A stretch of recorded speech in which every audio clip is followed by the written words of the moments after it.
Our law firm is in Korea. We are like at number 9s, but our firm was formed in about just a decade, just 10 years. So like most fastest, rapidly grows law firm in any other country in the world too. We have New York and DC offices. It does not like we are saying that we have a really big volume. So most of the cases, many of them foreign direct investment cases. So what I'm going to tell today is about from our cases, real cases, so I can deliver to you.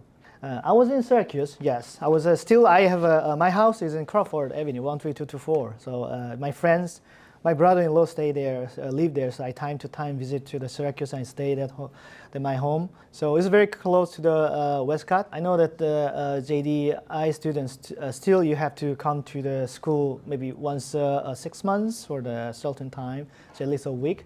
So if you're, maybe you can't really find a place, let me know. So you can, it's a crush in my house for like 20 people in there, which is but definitely anytime.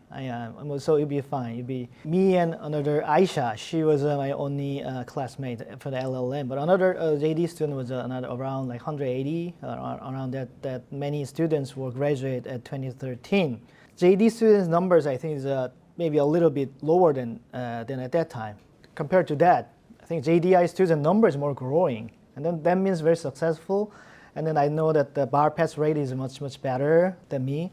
And then you already got a job. And then that means you get another, really one of the strongest license in the world. And then you could have a better job.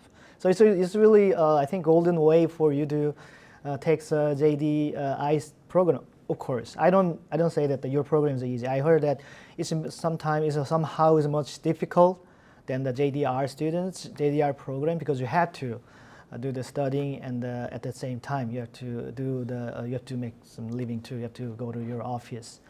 But I didn't expect when I graduate law school, I didn't expect to have this kind of opportunity. But if you're just a graduate and then take the bar and then you being a lawyer and then maintaining your career, definitely you will do a lot of things for yourself, your family, and then you're already doing for your family, but something that you didn't expect before you joined the JDI student. So I hope that you're visiting to Seoul, and then our firm could be helpful for your culture. So time to time in Korea, but I work at the New York City World Trade Center. When you're in Manhattan, please stop by at the World Trade Center, 76th floor. We have a really great view of Harlem River, right? And then the World Trade Center, our office, you can see the Statue of Liberty. Discuss about your career and then talk about what you're gonna do. But so I was in Syracuse. I still have my existing in Syracuse, now in Korea and New York, sometimes DC, sometimes in the Syracuse too. I don't have to brag about our firm or something, because I know that you guys go to the much, much better firm than I do. I work here. So, but the reason that I share this is when you talk about this legal market, even in U.S., the market could be reached almost the top. We have already enough really great lawyers already. The legal market is limited, but then why we want to be a lawyer? But I think that those kind of foreign direct investment in the tech center, this kind of a niche or that kind of a new market is definitely is going to open for you. So one of them is one of the way our firm is doing is we just in like New York, the Seoul, and the different cities in Korea, so that we can reach out to the clients more easily. It's not get some more money, or make some more money. It's for always client satisfaction and client oriented.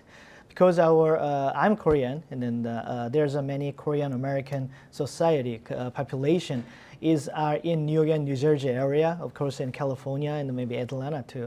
So why don't just we come to the city, New York City, and then we we are going to meet them in person or just listen what is their issues, how can maybe they maintain their status between the Korea and U.S., how can they develop their businesses in U.S. and South Korea too. So that's why our firm and I came to New York City and then works in New York. Your next future could be, you really don't know much, but the reason that maybe you're taking this kind of a tech center legal law class is maybe you have maybe a little bit similar than maybe hope for the similar career with me later. So if you look at this slide, Korean companies announced over 100 billion in U.S. manufacturing investment in 2024 alone. That's not even a number. I'm kind of scared too. Yeah. Samsung 44 billion semiconductor fab in Taylor, Texas. SK Hynix 4 billion advanced packaging facility in West Lafayette, Indiana. The Hyundai LG Energy joint venture 4.3 billion. Battery plant in Georgia, Hanwha Qcell, 2.5 billion solar manufacturing facility in Georgia and Texas. Just those 4 deals together come out to roughly $54 billion. That's nearly 3% of Korea's GDP flowing into the United States in a single year. It is by some distance the largest single-period U.S.-bound investment Korea has ever made. So first, the 2022 Inflation Reduction Act, the United States decided to give massive tax credits to clean energy products manufactured on U.S. soil. For the top 3 Korean battery market makers, if you don't have a U.S. factory, you can compete on price with competitors who do get the IRA benefit. It was less a choice than a must.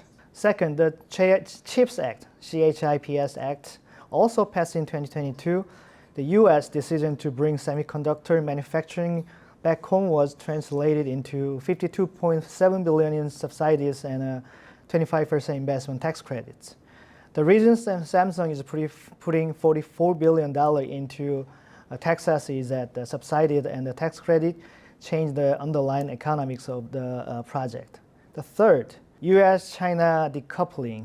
The United States is aggressively pursuing a technological separation from the Chinese semiconductor industry, and in that process, Korea has become both the largest beneficiary and the country bearing the largest burden. We'll dig into this in the BIS section of the part 2 later.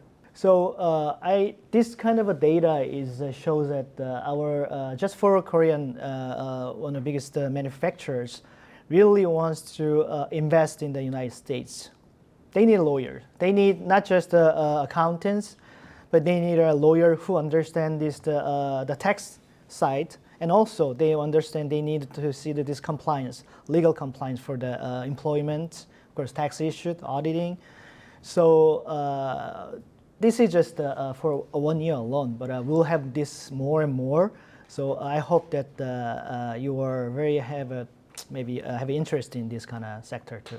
So when a tech FDI deal lands on my desk, the first thing I do mentally is open up 5 maps. If you don't know these 5 frameworks, frankly, it's really kind of impossible to do this kind of work. So first thing you have to do is CFIUS, the FDA Chapter 11.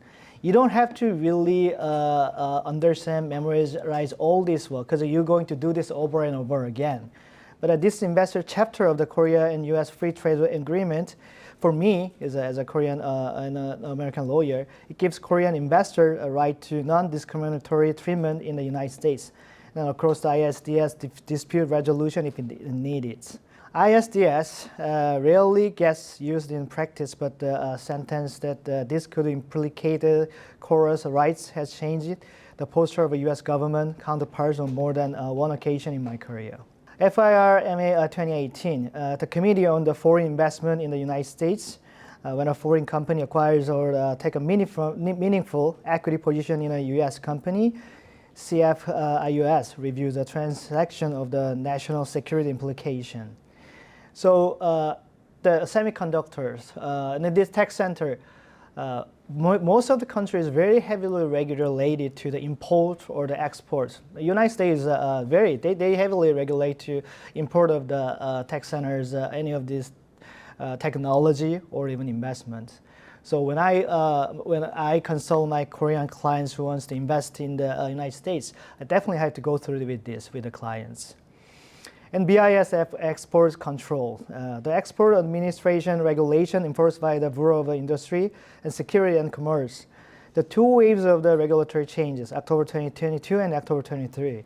The so-called chip war rules fundamentally restructured the semiconductor industry. The keyword you have to internalize is extraterritorial reach. So when it comes with tech, especially semiconductor and then the technology. Even our South Korea, but United States, their Bureau, very highly pay attention to these important exports. So even though you have it reviewed by with your maybe your internally your experts, I always ask to my clients that you have to deal with this with the expert who has done this for at least for the 5 or 6 years of the experience with the and then the lawyer experience. Kind of legal frameworks to be definitely beneficial for your career, being if you working in the FDI in the tech center. Let me give you a hypothetical kind of just case that it was actually one of our case. Our firm had a case before, but I a little bit tweak it, but change it. So if you actually end up in this kind of line of work, calls like this will come. So it was 9 p.m. on a Friday in New York. You just finished your dinner and you're about to start a movie with your family. The phone rings from Seoul, of course. So Saturday morning, I'll call that Saturday morning to you. 10 a.m., yeah. It's in the in-house counsel of the Korean semiconductor company. The client is in the middle of the building a $20 billion factory in the Arizona. 4 things have all blown up in the same 24-hour window. 4 things one day. Say CFIUS has just issued a notice. They're asking questions about the Chinese minority shareholders in the Korean parent company and possible PRC government connection. BIS has opened the license review of the advanced lithography tool the client needs. If the tool doesn't arrive on schedule, the fab opening slips by 6 months. The IRS has raised a question about the client's IRS tax credit claim, alleging that the Chinese war for water supplier relationship triggers FEOC. There is a roughly $500 million per year in tax credit at stake. And another 5 engineers need to be deployed to the United States on E2 visa within next month. There are no consolidation. Those kind of issues you have to deal with about the employment, visa issues, about the investment, maybe China risk. That kind of all risk that when you working with the foreign direct investment for the foreign countries in the United States, I believe you have your really own good team. But you as an attorney who studied this at the SU Law School had a sense of how can I deal with this, or who should I call? Call to the professor, the Terrificante, or call to me, that's fine. But it's happening because when you deal with most of the Asian countries, I don't say they are notorious. Yes, they are. Yes, and then definitely they call you in the Friday night or the Saturday because they count on your expertise and your legal mind and your strategy is very helpful. Because you've done this before with another country, it will not be the same case. However, your experience with your understanding of this kind of CFIUS regulatory notice would be something that not many other attorney could have. So they will call you. Yeah. So I keep talking about this CFIUS so that where tech deals first break. I subtitled this slide as where tech deals first break. That's not a joke, really.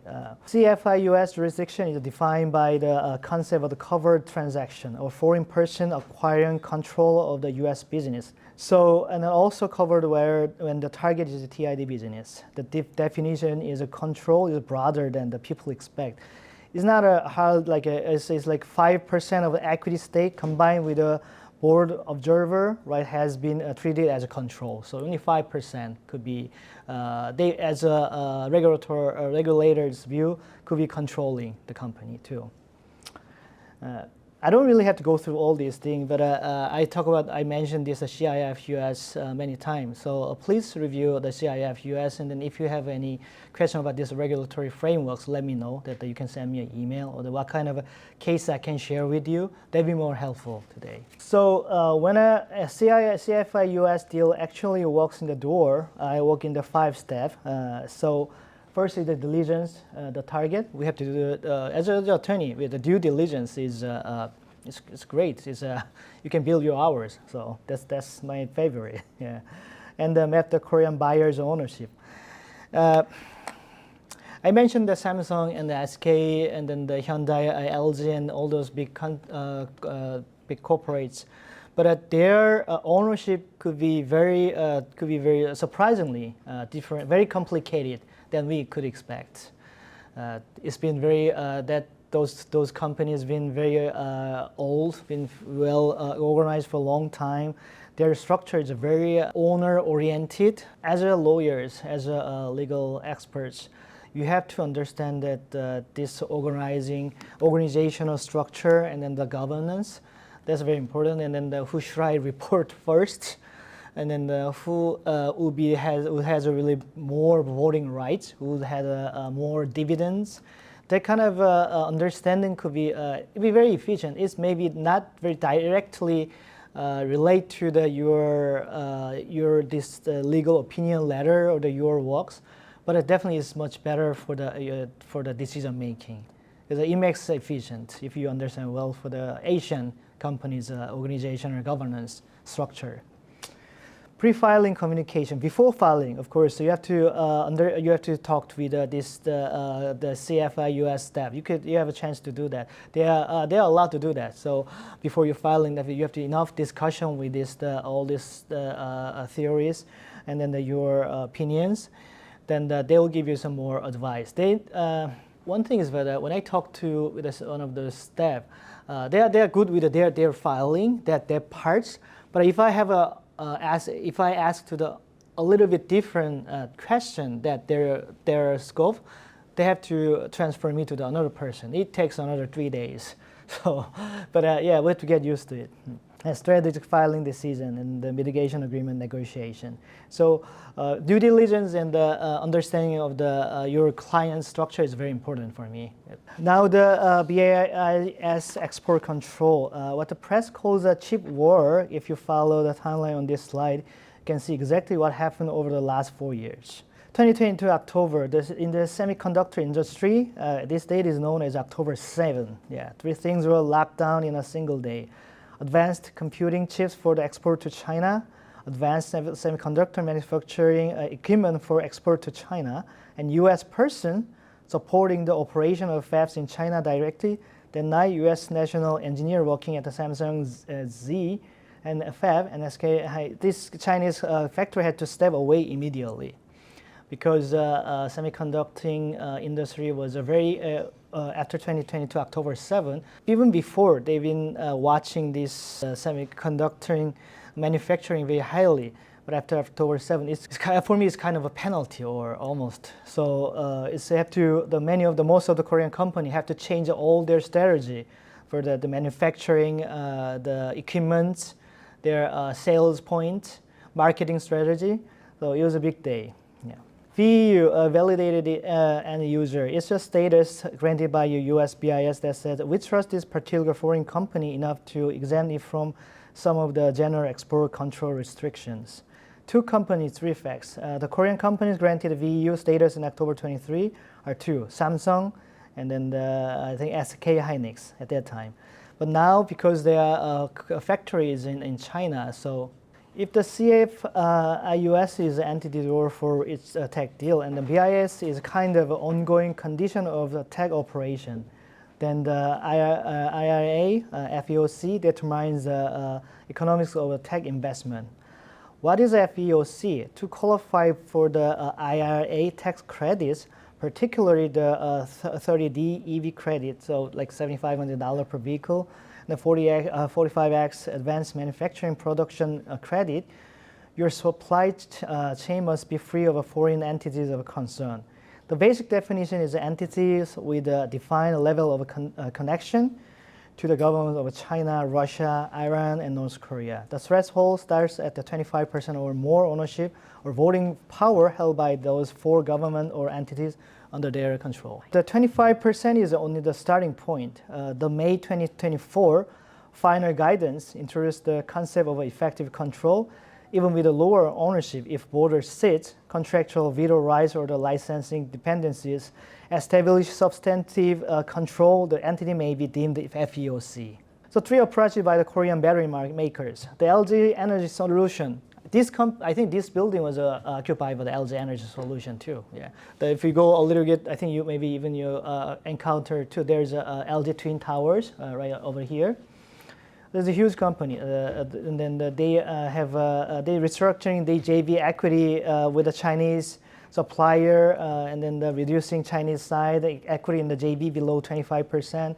They changed that kind of ownership threshold. Samsung SDI, critical minerals sourcing, and then they have to change all their strategy too, SK2. So so far we talk about this kind of big corporations, Samsung, SK, but of course, we have another very important clients too. Maybe a little smaller size, but still they like to invest in the United States at the tech center. So we call that client B, not the big class, but a different section. Mid-sized Korean sensor module manufacturer, and then let's just say there's a company that makes the LIDI sensor for the automobile ADAS. So I'm not a really tech-savvy person. I have to review this kind of all contract and their investment LOI with. I have to be with tech engineers to understand all this term and then their business. But I understand that there are U.S. regulatory for the FDI. That's why I've been working with these companies. Somehow better than me for what they're selling because it's their product. So I don't really have to say that, oh, this is what you need. But just I have to explain that, yeah, based on our cases, this is how we have to. This definitely your product will be in this kind of level, this kind of category. So we have to follow this legal frameworks with this when CFIUS or the BIS points. That's what our clients want to know. They don't want me to like a manufacturer or they have to find a really better way to have any technology savvy. Of course, if you have an understanding with the technology, their client technology, definitely the conversation will be easier.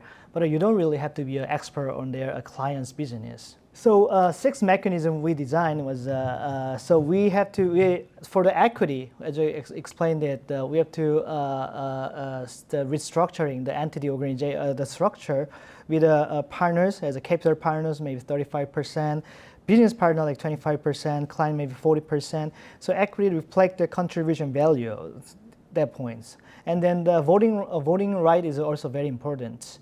Even though if you can sacrifice your maybe dividend, I hope that we cannot ask our client to give up the voting rights because that's definitely relate to the business judgment, and then you could have your hiring position, your right, and so that the voting right is always important. Maybe it'll be almost equivalent important with the ownership and the business purpose limits. The JVs, those JVs with the business structure between the Chinese company and your clients, or even two Chinese companies, had to be pursued.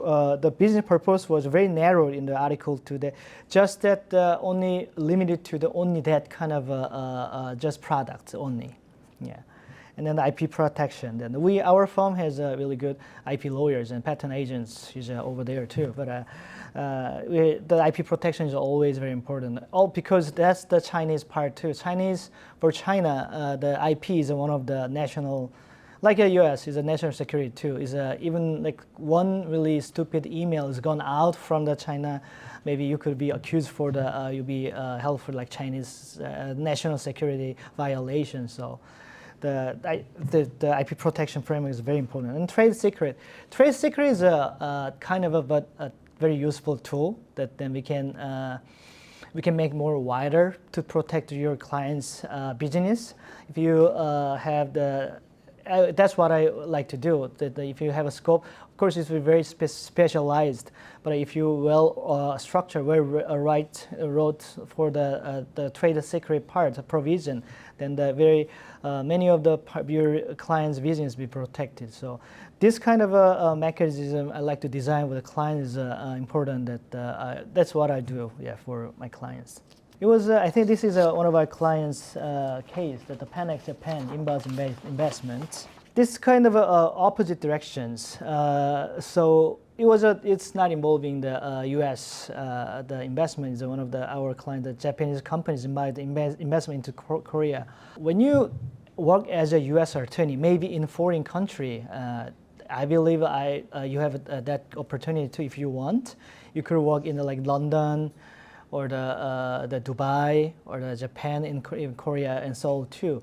You're going to work on not just for the U.S. related matter, but also that you will definitely take in charge of the international global the cases too. I'm not a Korean attorney, and then neither as not a Japanese attorney. But since I've been doing this the for FDI works with the U.S. companies, I've been involved in these on other companies foreign direct investment too. In the last year, 2024, this company submitted this kind of LOI to invest in Korean, one of the city. And the objective was to set up a Korean entity to operate the K-content distribution directly in Korea. What was interesting was why this client chose our firm after reviewing several Korean firms. We don't want to fight, so they kind of did not want to retain the big laws, big law. We are number 9. I told you, but we have big 5 law firm, big 6. But we want that really. They wanted to have us because they want us to take care of our case very closely. If you give your case to the big law firm, maybe sometimes big law firm did not really. They do very well too, but you have that kind of feeling that my case will not be taken care of very closely. But even though we still have that volume, but our firm is very renowned for that taking care of our client cases very closely. So that's what they want.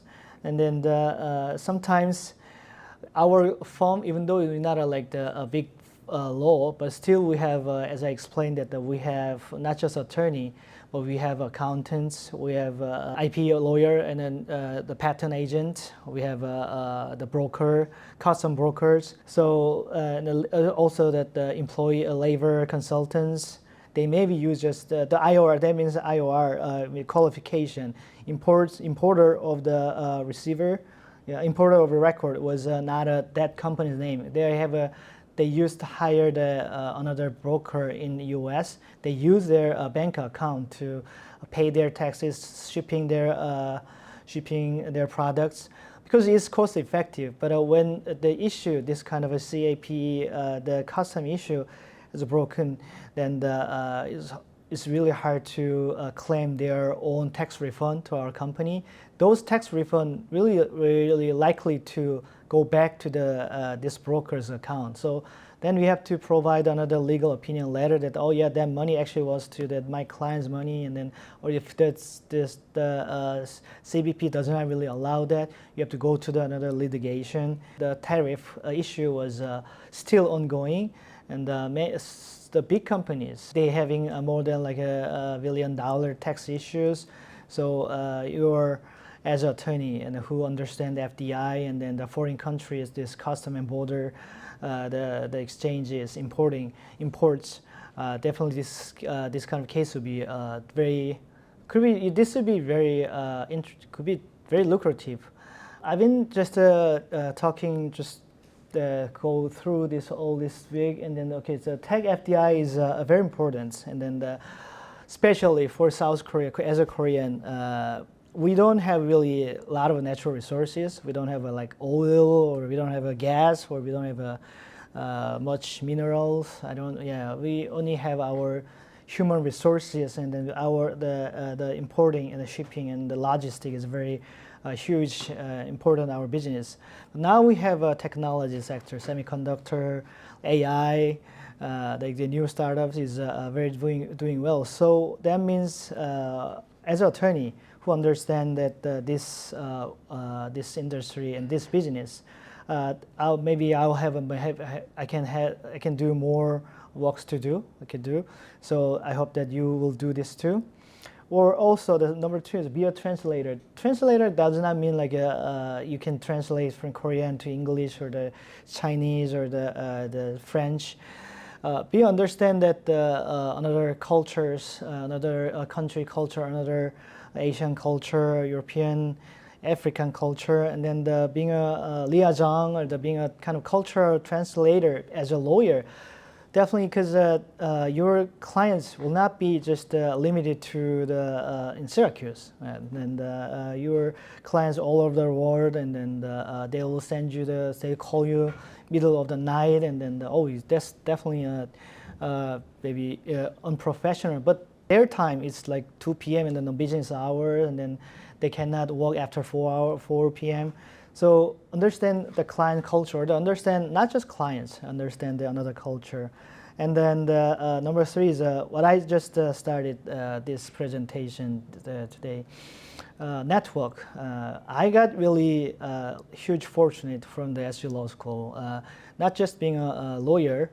I got married to my wife, and then I have my son in Syracuse too. I met some of the friends. I got to practice in Syracuse some of the small law firms too. That really helped me to understand different culture, cities, and practices in Korea and in the U.S. too. And then we took a photo, like 20 people, like 30 people at that time, and then that's kind of even before starting the class. Those kind of a network will, I think, we may forget that later, but some of us will remember this, and then some of that after like 10 or 20 years later, we'll talk about this, and they have maybe another deals too. Okay, I'll trust you because you came to Seoul together with me, and I'll give you the deal. Yeah, well, that I saw that many times, not because you went to the same law school, but also because we understand then how you went through this kind of path. You studied the JDI or JDR program, and then being a lawyer after then we understand what kind of a difficulty you had, or what kind of study, or what kind of path you might have. A little bit you could imagine this, so we could have a trust in our networks. I hope that we could have this day, and then I think that will be all for my presentation today. Yeah, thank you.